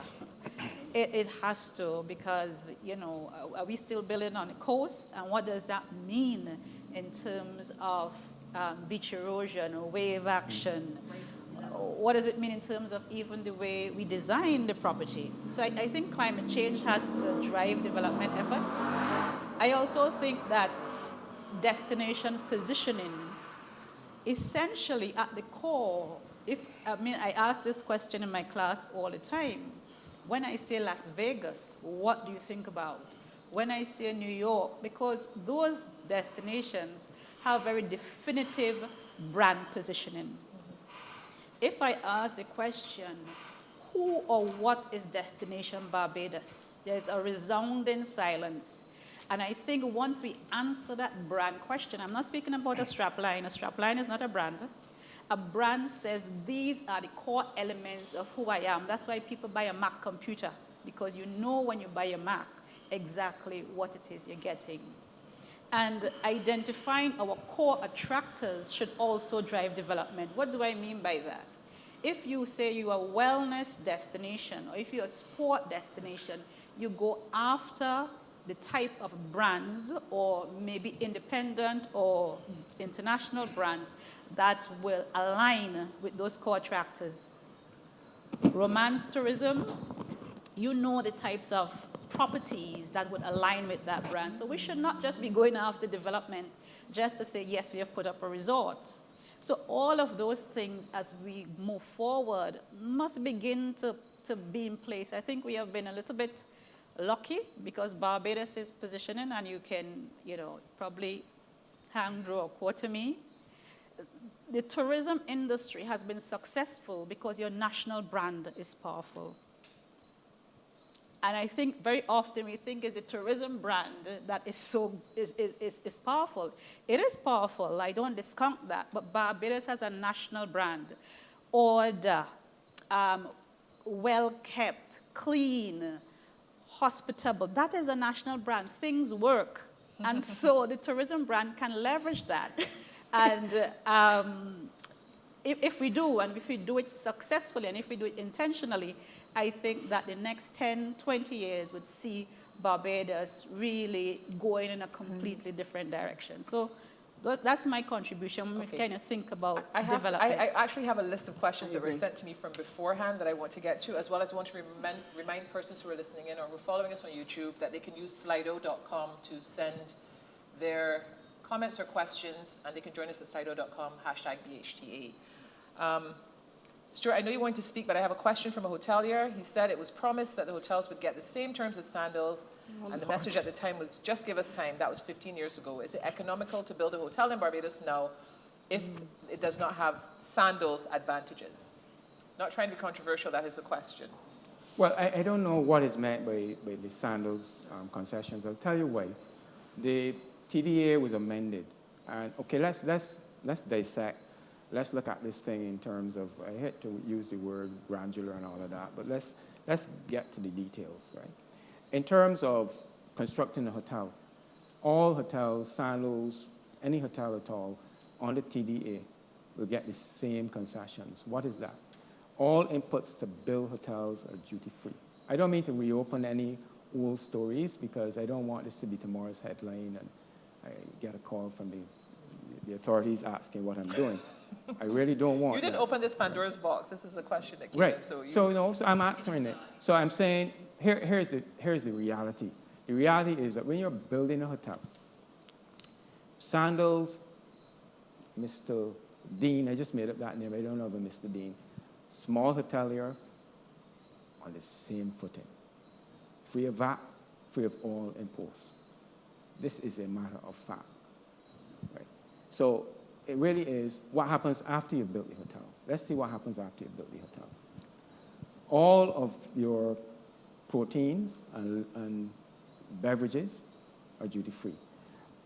The inputs in terms of the operations are found in the second schedule. Now, under the amendment TDAA, the amendment to the TDAA, to Tourism Development Act, the Minister of Tourism has the right on the application from a hotelier to add anything that is needed for the industry to the second schedule. And that has happened repeatedly over time. I actually, without knowing something like that would happen, travel in an email with all the things that have been added, which have already been shared with the industry. But if anyone needs to know what was added, we can have those sent out. Now, the difference is that Sandals has concessions under 67B, Duties and Taxes Exemption Order, and those concessions are listed in terms of for the items for which Sandals has concessions. If there is something in Barbados that a hotelier wants, under the laws of this country, TDAA, there's nothing stopping that application from coming in and going to the Minister of Tourism. Now, I can't tell you that the Minister is going to approve it. You have to make a case as to what you need added, but quite a bit would have been added over time. And I'm sure because we administer TDAA in terms of F&B, and I can tell you all of the hotels and restaurants in the hotels that would have benefited over the last 5 to 6 years. I know exactly what they purchased. We have a really nice computer system for that, and we're able to give reports on it. So what am I saying? I'm saying that the only gap would be if there are items in the order on the 67B for Sandals that you're seeing that you would like to think that the industry would need something in line with that 67B order that is not currently either in the second schedule to the Act or would not have already been added. So that is reality. I don't know if I've answered the question. Well, the question was not mine, but I'm sure that the person is listening in, and I will check with him and see if you've answered the question adequately. Yeah. Renee, if I may just say that if small hoteliers, the majority of hoteliers in Barbados were listening to you, the hotline would be ringing because, yes, basically we get pretty much the same concessions, but it's different. Hotel A, big, gets it without a problem. And I'm not talking about small little hotels, I'm talking about even medium-sized hotels have an absolute horror in getting duty-free concessions on food and beverage. A lot of them give up on it and say, well, I need a product, so I can't wait on it. Well, Can I respond to that? Of course you And can. we've Of course you heard, can, because I'm supposed to be impartial, but I would have to agree with what Bernie has just said. Be- Depending on your size, it definitely impacts on how efficiently things work for do you you. think implementation deficit disorder discriminates? Maybe is- not, maybe Right. not. No, what I'm trying to say to you, I agree that there have been challenges. And you're talking about administrative issues that, I mean, I've tried addressing some of them. Now, it happens sometimes with customs, and I can't explain that. But what I would say is that in those instances, I think the BHTA would need to continue to make very strong representation to say, look, this isn't happening, and we need to fix it. Now, it's not to us to make it, you make it to the ministry, but certainly we will go and I can say assist you. definitively that the BHTA has made such representation, and I'm very happy to hear of your support in this effort. You have it. Absolutely. That's my baby. I have to look out for it. So Sorry. we're excited about that, aren't we, Bernie? Yeah. No, We but have what made I'm all the- saying, what happens with Barbados, again, and it's just a human condition, right? There's a problem, and we'll identify it, and it'll make us miserable, but sometimes you just simply have to go and try and fix it. And let you trying to fix it make you miserable and not the problem. In other words, something will happen. I'm of the view that if you had 100 things to do and you got 5 done, you only have 95 left. You know, so I'm just saying, work with us and let's see how we can help you. But I'm totally committed, and you're right, it is too hard, and I don't understand it, but we need to fix it, and we'll help you fix it. We're excited about that offer. Bernie, I want to ask you this question. This is, does it make economic sense to set up a business, set up a hotel? This is from a hotelier in Barbados. If it's a long-term economic belief, yes. Barbados is, in fact, as I say, the number of rooms in Barbados need to be looked at. So I certainly would invest more in Barbados. The problem is, it's like everything else. The process of doing business in Barbados, people complain about it over and over. And I do believe this government promised to look at it, try to ease some of these restrictions or at least some of the problems to get through. But in fact, you meet up on the same problems all the time that's been existing forever and ever. It's a cumbersome situation. And the only way Barbados is going to get over that is to try to create a system where you go to one central point and you apply, and everything is done from there. You know, a lot of people blame town planning for delays in giving permissions, but the truth is that town planning may be the last one to hold up the issue, because town planning may look at it from, if you had gone through it with town planning in the early, town planning would say, I'm going to agree with that. But what happens, town planning sends out to health, to all sorts of agencies, government agencies, and there is no, or at least there's been in the past, no concept that these people had a deadline to reply to town planning. So town planning can't go ahead and give permission when the health people haven't responded to him in a year or whatever. So these things get complicated because maybe internal management of some of these issues are not there, because town planning should send it out and say, respond within X time or we are going to approve. We have no problem with the project and we'll approve it or something. I mean, there got to be, if I need to know what is happening in my hotel, I tell all departments, return, send me certain information by a certain date. And if they don't, then there's a problem. We won't ask what the problem is. I don't want to stray too far off of our topic. And Stuart, you actually had something rolling around in your head. Is there something you still want to share, or can we move on to? We can move on. What I was going to say, though, in terms of what Bernie just shared, is that we are well aware of that problem, where you think it's town planning, but it's really all the other agencies that are not responding. And so we are actually working on trying to solve that problem. Part of it, though, has to do with clarity of mission, where you have to send a signal to everyone, look, these are the important things we're working on, and everyone, because we'll line up. Because what happens, right, in terms of the inner workings, basically, and this is again quite cultural, and we know it well. If I could say I'm waiting on X or Y, I immediately get absolution. I don't really have, because it's really not my fault. So we don't want that. We don't want, we know that's not your fault, but the problem is it still isn't getting done. So we're looking at ways of turning around what I'm calling rapid execution for projects, and I can't say more than that I've said at this point, but it's a real problem, and we are looking to fix it. But again, we're fighting culture. In our culture, there's a very famous saying, enough is sufficient, enough is as good as a feast. It leads to would have, could have, should have, but didn't.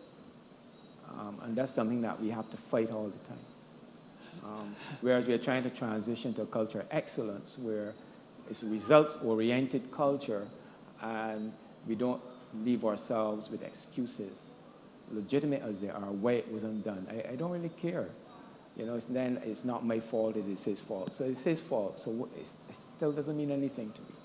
So I think that is part of it is culture, and you are what you speak. You are not what you eat. What you speak will influence. Big part is bureaucracy, because when a minister once told me that an application we had in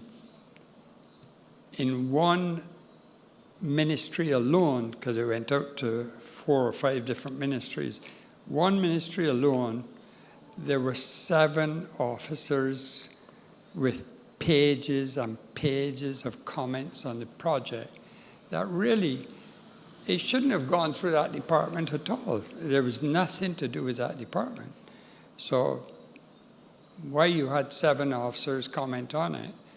And so the process, when it goes out to the ministry, it's a whole long process within each ministry dealing with, especially town planning. I want to build on something you just said, and I really enjoyed, I reread the the white paper as a part of my preparation for this. And you talked about building, Kerry, a critical mass of competent, knowledgeable, passionate, and creative tourism professionals, increasing specialized and technical skills, developing community entrepreneurial skills, strengthening leadership and managerial capacity to build a service sector that is sensitive and responsive to locals, tourists, and tourism. Where are we with that? Because that is all of the things we've talked about here pivot around people, and people is one of the pillars of sustainable tourism. Where are we with that initiative? Because we will never build a culture of excellence. We will never be past enough is sufficient unless we address the issue of our people. So how far are we along with that in terms of our sustainability and tourism? You're asking me or asking her? I'm asking everybody. Well, I would ask the good doctor to speak to it. However, I don't think that's enough. What Bernie is speaking to is quite real. Form follows function. So depending on what you want to achieve, you need to have the right form. What Bernie is saying is that we have a bureaucracy that was relevant maybe half a century or more ago. And we haven't really, you see, this whole thing about reform, are you making yourself more efficient or are you making yourself more effective? So what we're describing there with all these high-powered people, it's like driving a Ferrari up and down this gap here. I can't get it. I can't really use the engine because we're revving it up. The vehicle can get vexed with me and all. So we really need to get a better track.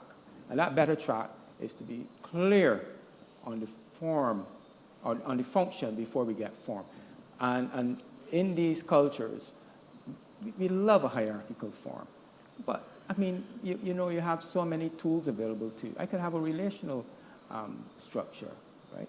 I can move from what we are used to organic, it doesn't bother me because I'm really looking to see what is that exactly want to achieve. If I know that, then I can give you the right form. And I don't want to go no further than that technically, but I'm just saying that we haven't really asked the right questions to get the right answers. So I have found in Barbados, to get stuff done, I certainly use a relational form of communication. So I don't rely on a messenger to take something that is urgent. And I did it up to today. It was something very urgent, and it was not beneath me to get in the vehicle and drop it off at Light and Power, because we need to have something done, right? Focus on the objective. Focus on the mission. Take it out cleanly and then go home and rest yourself. So we are not mission-driven, and we need to change that culture. How do you change culture? Well, it's by example. So when people see a new way of doing things, they start copying it, and then that becomes the culture. And then, you know what would be said in Barbados? But it was always done like that. No, it wasn't. It's something new, but you did not realize that you were being oriented in that way. And I have examples of how that can be done, but it really requires the change agents, and that's why everyone leaves with an assignment. Because, you know, in the words of Gandhi, be the change you want to see. You're looking for everyone else, and you're not being responsible because you need to look in the mirror. So when you look in the mirror, you are the agent of change that you have been seeking. Just remember. I like what you've just said, but I'm not sure if it cuts to the core of what, I don't know, Kerry, if you have... I am the change that I want to see, because I teach the students for an industry to absorb them or for them to become entrepreneurs. Yes? I mean, the students are young, bright, passionate, really wanted to make a change, but they bounce a wall when they go into an industry that does not want change. So I sent some students off to Disney, for example, and they understand you're on stage, you're part of a theater, you're part of an act, yeah? That's what Disney sees. They say you're on stage. And you come back with this high level of service excellence, and you're absorbed into a property, and everybody, because mediocrity is the standard, everybody wants to know what's wrong with the student. What happens? Culture. The culture pulls them right back down to mediocrity. So unless we have managers and owners and supervisors that see excellence as a standard, that might not or are not threatened by a graduate, don't feel intimidated, etc., and clear KPIs are set for them, then the industry will continue to go around and around and around, because we do not appreciate that here is a new cadre of people who are thinking differently about the industry, who wants to solve a problem, and often they might want to sit at the table. You might have to say, okay, come and observe and see how it works. But are we ready for this new graduate that is coming out of the university and out of the community college? And I want to suggest that maybe the industry is not, because you have that anachronism that is operating one generation, feel they're battling another generation, rather than how do we transfer knowledge? How do we increase and build capacity? Because this is a vision that we're working towards. So what we're creating is what I call the frustration gap. You have an expectation, the student have an expectation, and somewhere in between there, the twain is meeting, and so there's frustration. And you know, that does the industry no good, it does the potential student no good. So I really think there's a way we have to think about how do we bridge that gap, how do we move beyond in our industry, because as I said, you know, there is a generation that this is the way they have done it. And there's a generation that says, but it can be done a lot more efficiently. And we need to I have thoughts rolling around in my head, but I want to hear Kerry's thoughts on this. Well, when I wrote what I wrote that, 13 years ago. But having worked in the industry, I think a large part of what we're talking here is not necessarily students, I mean just the average worker. I believe we need to get people who are really the right fit for the industry. Sometimes the jobs in tourism is more of a means to an end. But I've met some people who love what they do, and you could see the difference in the service level and the attitude by these individuals.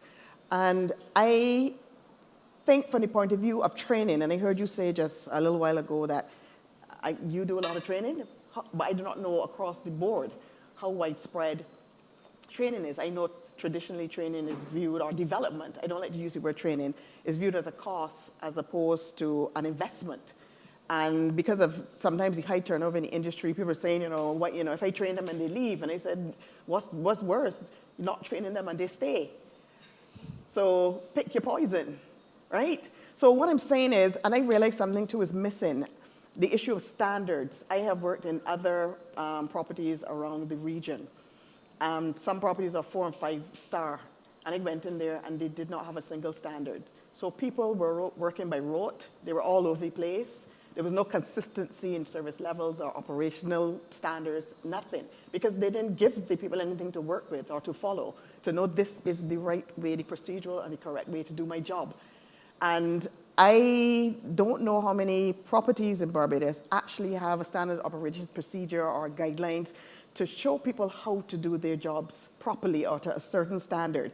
So sometimes there's a way where people are demotivated. I also noticed that sometimes our middle management and even our top management, there's a dearth there. Sometimes people are promoted based on their technical skills as opposed to their leadership capacity. So they may have been a very good barman or server or front office person, and they're promoted on that premise, but that does not mean that they could lead and direct and motivate people. There's a difference between being a manager and a leader, right? And we need to understand those differences, and we need to know when we put someone in a leadership position, the person possesses the qualities for leadership. And we could also strengthen leadership capacity amongst our leaders. So the whole issue of succession planning, I mean, you have to be able to motivate staff in order for them to perform. Sometimes you get some bad apples, and no matter what you do, it will never happen. But I think it has a lot to do with the organizational culture. And I think our employees have a very, very critical role to play in the delivery of the hosting experience, even from the perspective of, like what I've been talking about here today, doubling the tourism economy and increasing and enhancing the guest experience, where our staff are given instruction on product knowledge. There are a lot of people who work in the industry that don't know anything about the industry, and they keep giving the guests wrong information, misinformation, non-information, and it debilitates the guest's experience, because if somebody goes to and asks somebody at the front desk, January, what is there to do? And the person say, well, nothing. You're going to come back in summer for crop over.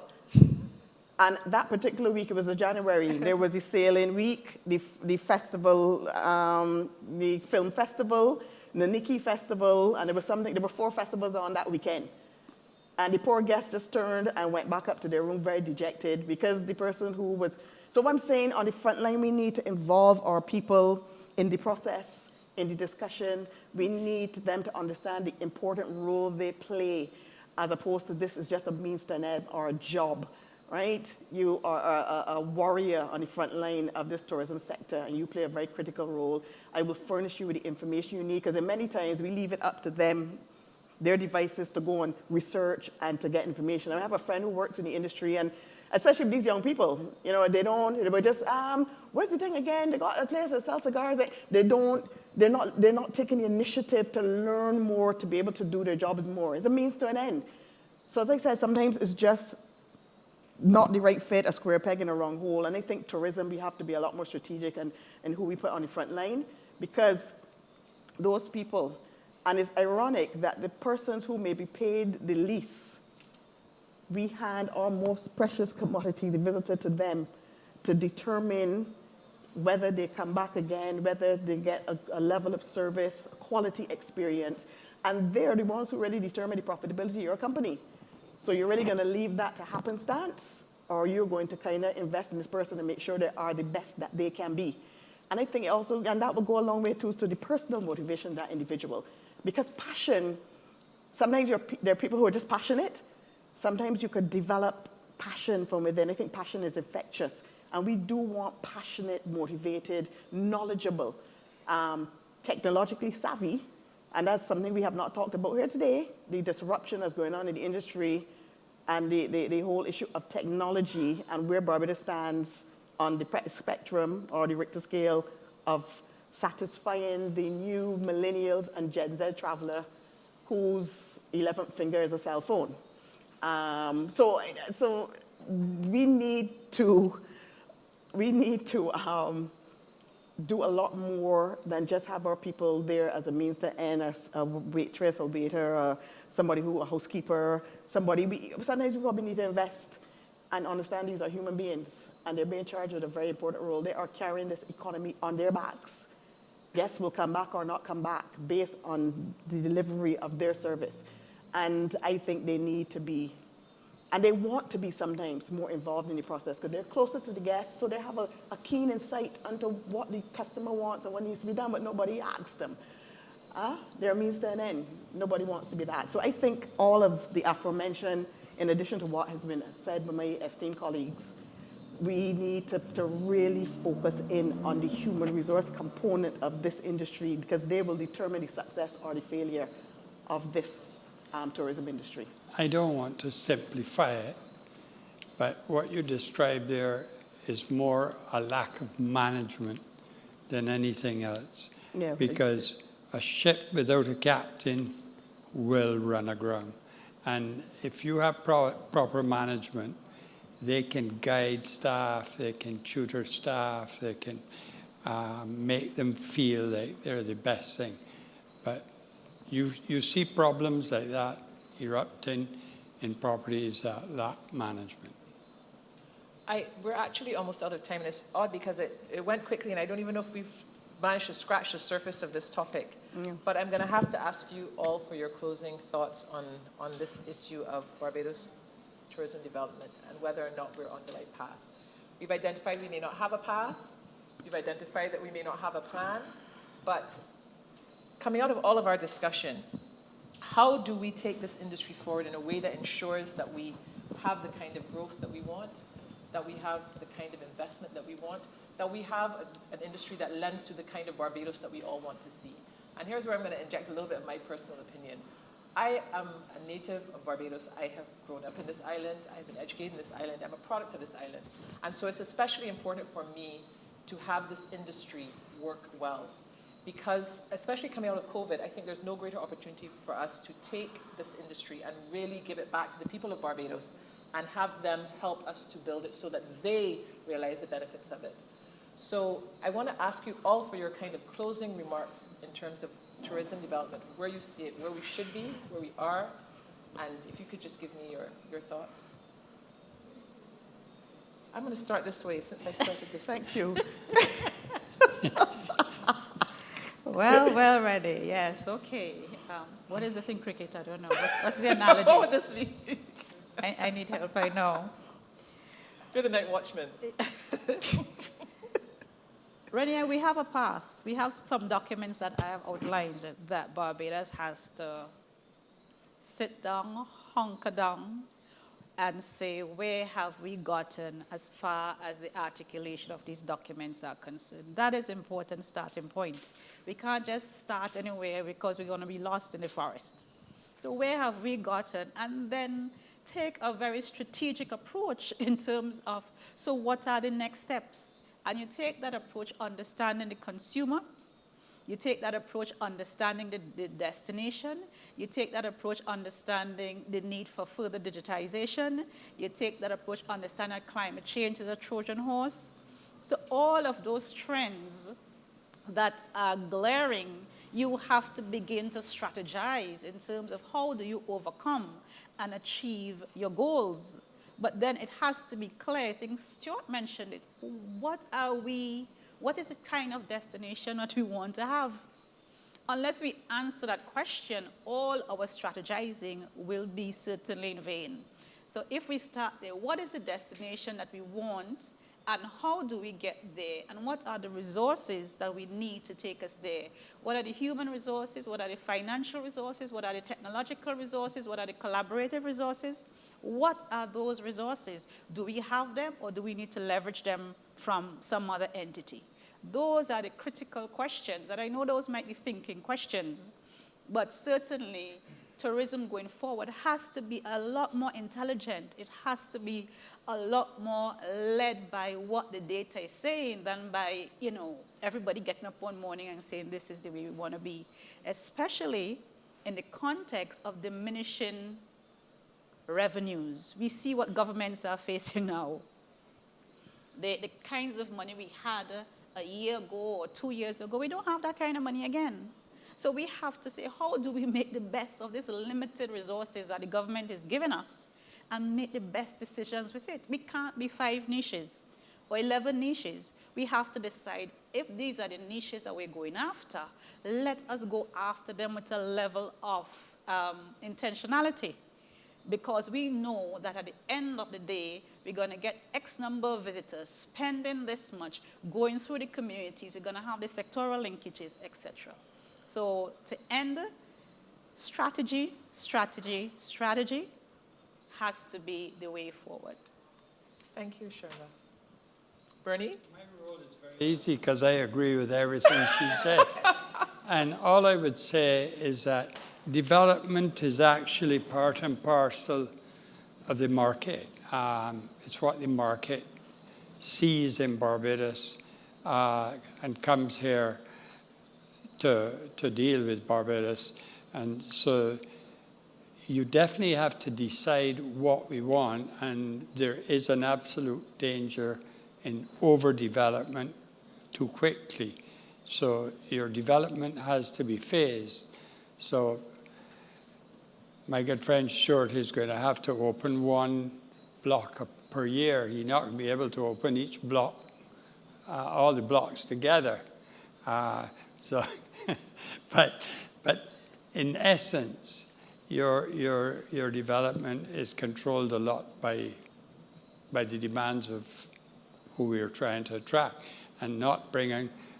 You're going to get a lot of unhappy mothers who take in children to school if you bring 757s up there at the airport every day, 7 days a week, and disgorge a lot of tourists. And everybody rents a car and gets in a taxi and block up the roads at 3 o'clock. In the winter, I hear a lot of housewives in Barbados saying, well, you can't even walk in the supermarket. I mean, hasn't happened recently because of the pandemic, but that was always a cry, that in the winter period when we were doing very, very well, Barbadians would complain that the road is busy, the supermarket's busy. So we're on the right path, though. We are on the right path. We're on the right path. Ready? Before we go to what strategy, monitor, evaluate. Strategy, monitor, evaluate. Yeah. Forgot that. I began, I should end as I began. No, I probably should make it easy as well to say I agree with everything that the 2 speakers before me said. That's what I plan to But say. I want to pick up on something that Bernie said, and I think it's a warning signal when there is not resistance but concern about potential overcrowding at any point in time, because that's a signal that the society may be concerned about things that we need to address. However, what I want to say as well is that it's about tourism ultimately is a means to an end. It's about your development. It's a tourism-led development strategy. And that end has to be the empowerment of all Barbadians, not some segment and not the other. And that happens through employment. It will happen through investment. It will happen through share ownership schemes. And we really need to take a hard look at what we have and where we are going. While Bernie was speaking, I was thinking, that $500 million in investment is very real. It's $1 billion Barbados dollars, a little over, and that represents approximately 1,000 rooms. We now have 6,700 regular hotel rooms and about 2,400 villa. So when you add that, another 1,000 rooms that will come, Sam Lawrence alone, well over 400, and that's just one of the properties. You would see that we don't have any time left in terms of making sure that what we are doing is not going to in any way damage our capacity to earn or keep in the world. That we needed a bigger engine was assured, as you heard from Bernie as well, we lost so much capacity over a number of years that, we had to build it back and then go a bit above it because of the population base that we have. But what you can't do is overfish. You can't go and now, add additional capacity without being clear about what we want to achieve. So those are my comments, really. I think that we leave here, though, as I said, I meant it, with the clear understanding that we need to be the change that we seek, and that there's now a partnership going with the University of West Indies that we will exploit. Absolutely. Right? Absolutely. We have to, because we do a lot of research. We do a lot of research. But this thing is not integrated. So what happens basically is, if, for example, there's need for some sort of embedding for our process for some lords, because really and truly, you need case studies as well as that will help you how to do it even better next time around. And there are things that we are doing that we could benefit from academic excellence, and things that academia could benefit from in terms of what we do as practitioners. So I think that partnership, again, I have to thank Dr. Sharma for it, is quite a good and interesting outcome, because I have no intention of getting up from here without some concrete decisions and some action. Remember, vision without action is fantasy. Action without vision is folly. And you need action and vision to create synergy. We have the synergy. Let's make it happen. Thank you. Thank you. Kerry, hard act to follow, but... Well, yeah, I don't think I should even attempt to. I'm gobsmacked here by Stuart, as usual. I haven't seen Stuart in a long time, but he has given me a very kind reminder of his Stuart-isms. Yes, indeed. Thank you, Stuart. The tourism world would never be the same without you. I'm telling you. You I are don't know. just I a very believe what I interesting say. person. I know you I do. say what I mean, and I've I worked mean with what you. I say. I know you do. I know you long enough, Stuart. Look, I agree with, there's hardly anything for me to say. I am just riding on the back of what everybody has said. I agree. That's a good thing about coming last. I opened the bowling, so I deserve now to ride on some coattails here a little bit. But I completely agree. And I just want to give a plug, because I didn't get to really speak about the whole issue of sustainability. And I think Dr. Robert said earlier that, climate change would dictate the whole pace. Because no matter what we're doing here in terms of investment, marketing, product development, climate change will determine the future of tourism and the world.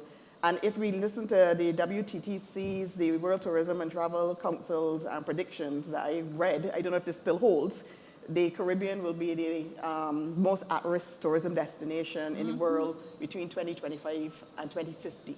Now that's sobering. Absolutely. So it means that all the talk that we are giving here, climate change, as much as I talked about how the natural environment, was impacted by the overdevelopment on the West Coast, etc. The point is, climate change is like whispering death. Once we get over COVID, we're staying right down the barrel of climate change. And I want us in this industry, because we are going to be the industry on the front line that's going to be impacted the most, right? That's why the future of tourism has to be green and it has to be sustainable. And because if we don't develop this industry sustainably, there will be no tourism. And I don't hear us talking enough about it to understand the seriousness. I don't know if we think it's some far-off threat and it's somebody else's problem, but if you see what is happening, things that were supposed to be happening at the turn of the century are happening now. The future is now. So I do believe we need to go in that direction, because the world came out of COVID and is moving in that direction. The consumer is moving in that direction. The consumer now is really more sustainably minded, particularly the Gen Zs and the millennials, who are the ones who will inherit this problem from us. And they're selecting destinations and businesses based on their sustainable business practices and the positive social and environmental impacts they have on communities or whatever around them. So I would like us to lean in. There's something called the Booking.com Sustainable Travel Report 2021. And I would like all stakeholders to have a look at that, because that is telling us, because every time there's a crisis, the customer behavior shifts. The value system shifts, the demands, the behaviors, the expectations. It happened the last time in the Great Recession. It's happened again with COVID. There's been a massive shift, and they are selecting destinations or businesses and hotels based on this shift in their sustainable thought process. So please, everybody, have a look at that. It's a very interesting and a good read, and it tells you the new customer you're dealing with and what you need to do to reconfigure your tourism business model to be able to still appeal to this visitor. But one thing I like to say, even though I would like to see a tourism industry, instead of us trying to regain the 2019 numbers, when the world has changed, tourism has changed, and there's now a more sustainable, inclusive, resilient, and innovative tourism industry that the world is moving towards, and not just trying to, let's recoup 2019 numbers. It cannot be business as usual at this point in time, but this is what I like to see for tourism. I want us to be everything everybody said. I want tourism to be high quality, I want it to be innovative, I want us to create a diversified, high-yield product where our visitor expectations are not just met, they're exceeded. But I want tourism, when tourism returns, a lot is going to be expected of this industry. We're coming from a very dark and deep place, and tourism is going to be the industry, as much as people cuss poor tourism, because every time there's a crisis and tourism stumbles, it's death to tourism. You know what I mean? We got to diversify the economy, poor tourism, and normally tourism recoups and everybody quiets back down. But this has been too much of a protracted period. So I know we've called again for diversification of the economy, and I figured if we could have done it, it would have been done by now. What I want to see for tourism, though, is I want us, as I told you, tourism is an omnipotent force, a force of good, right? It could also be a destructive force. I want us to harness the power, the omnipotent power of the tourism industry, and strategically channel this power, control it in the direction we want it to go, where tourism could take its final place, fulfill its true potential of being a catalyst for social and economic and even environmental transformation in this country, where it's able to, as you said, a more inclusive industry, create jobs, gender and youth empowerment, poverty alleviation, you know what I mean, business creation, business recovery, where the tourism industry is an inclusive industry that benefits all, and one that is truly of, for, and by the Barbadian people. So it's not just about heads in beds or bums in seats or marketing or product development, the usual suspects for tourism, where tourism really now takes its rightful spot of really, you know, contributing on a much broader level to the national development. And we are able to create those pathways, because there are a lot of Barbadians out there doing wondrous things that need to get their share of the visitor economy. But the visitors want authentic experiences. They want to immerse themselves. This is the new visitor, and that's why we have to diversify this industry, not because I say so, because this is what the visitor is looking for, and it is good for Barbadian people, cottage industry, small businesses, just entrepreneurs around this country, artisans, artists, the creatives, people doing wondrous things. And this is about creating a space for them. The visitor is saying, I want to support the local economy. I want to support local businesses. I want to go and eat in local places. I don't know where to find them. So we are missing out, and that's when I say about doubling the tourism economy, on a swath of money that probably will be spent if the visitor who's looking to support the local economy and local businesses could find the local economy and local businesses. All I'm saying, let's create the pathways to make it easier for them to find, so they could get a high quality, locally made product or service from our supremely talented people. It could be art, it could be craft, it could be food, it could be whatever. But I want tourism to take its rightful place and be a more holistic industry that truly benefits all. And those who feel marginalized, the vulnerable, the poor, we could find a place for them. And coming out of this COVID, communities, people have lost their jobs, they've used up all of their resources.